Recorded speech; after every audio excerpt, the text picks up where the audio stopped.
Isang mapagpalang araw po sa ating lahat mga kabisnes at good morning po sa inyong lahat mga kabisnes namin minamahal sa Luzon, Visayas at Mindanao, sa mga kabisnes natin sa ibayong dagat.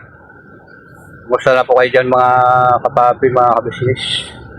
At sana sa oras na ito lagi po tayong mag-ingat at manalangin para sa ganun po ay gabay tayo ng ating Panginoon sa ating paparuunan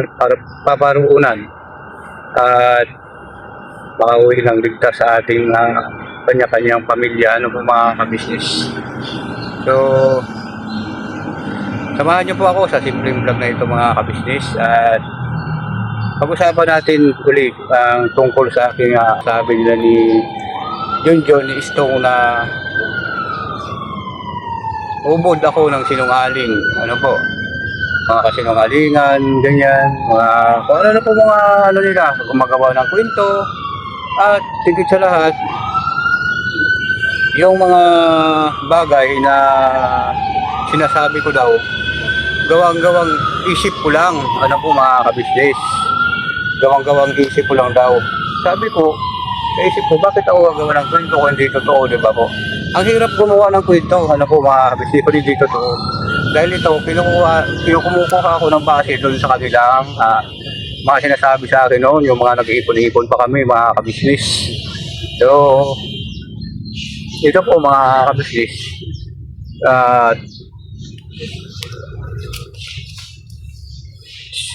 Simulan po natin doon sa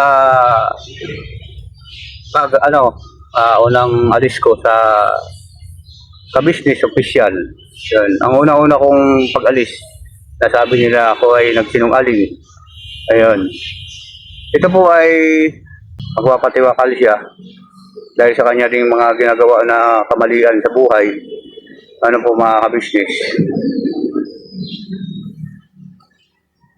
Pagkatapos namin na maayos, maawat siya, makuha ang kanyang mga gustong inumin na mga pinagbabawal na bukasan, bumalik ako. Tapos, ang pinag-usapan po namin doon mga kabisnes, yung unang-una ko po mismong pag-alis noon kabisnes sa TBO. Ang unang-una po namin pinag-usapan noon mga kabisnes. Sabi po ni Papaya, paabutin na lang daw namin na December yung kanilang pagtagal sa TBO. Kasi wala daw sila pamasahe, pauwi ng Mindanao. Kasi ngayon ang sabi naman ni John, oo, damulag, sabi niyan. Tapusin na natin December, sa sahod muna kami, tapos hintay tayo ng bonus. Yun, sabing ko nun. Ayan. Nalabas ko na yung yung pinag-usapan natin doon sa nung tayo'y nagsama-sama pa noon. At ang plano po namin mga kabisnes, uuwi ng Mindanao. So ako naman, naniwala sa kanila. Dahil siyempre, yun ang pinag-usapan namin. Sabi ko, ako yung unang aalis. Hindi na ako papasok kasi may pera naman ako na pamasahe. Kasi noon po mga business kayo noon pa naman. Yan si John, yan si Papaya. Yun ang plano namin noon. Nung una-una kong pag-alis mismo. Na naghihintay ako sa kanila hanggang December. Yun, walang nangyari. Sa bagkos, puro pambubuli ang nangyari sa akin kasi ayan na naman daw, umalis na naman ako na walang paalam. Kasi siyempre, paano ako makapagpaalam ng maayos? Kasi una-una, parang rider na namin si Kuya doon eh. Di ba po mga business ganun nga ang nangyari. Kasi gusto ko na rin po umuwi noon sa amin, sa Mindanao. Kasi nga, sa problema din sa aking pamilya. Kaya gusto ko na rin din lumayo dahil yun na, ang asawa ko, nag-asawa na rin ng iba.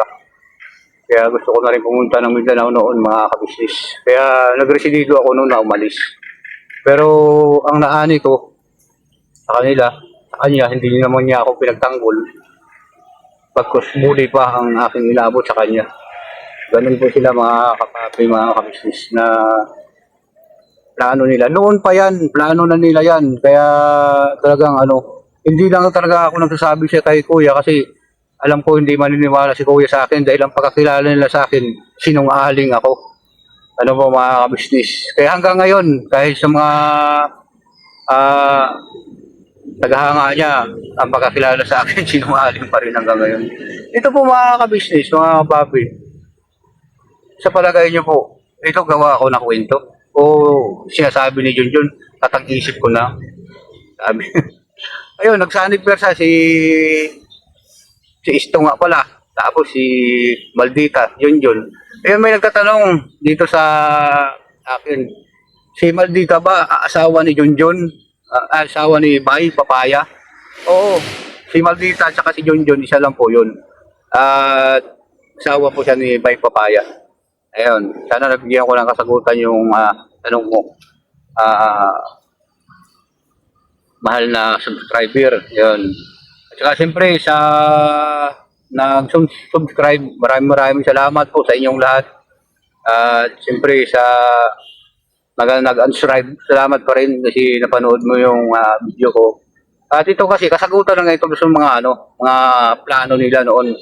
Ang dami ko pang gustong sasabihin kaso lang sinasabi nga ni Maldita. Naka-block na daw ako sa kanyang page at naka-hide 'yon. Ganun din siguro, ewan ko lang, isto nga pala ako naka-hide. At ayaw niya lang malaman na nagko-comment pa kayo doon mga kabisnes sa kanyang kumiseksyon. Yun, na ako yung nagbablog patungkol sa kanya. Ayaw nilang malalaman yung kasinungalingan at saka yung plano nila sa kaibigan noon. Doon pa lang mga kapapi, mga business, alam na alam mo na yung mga plano nila. Kaso lang siyempre,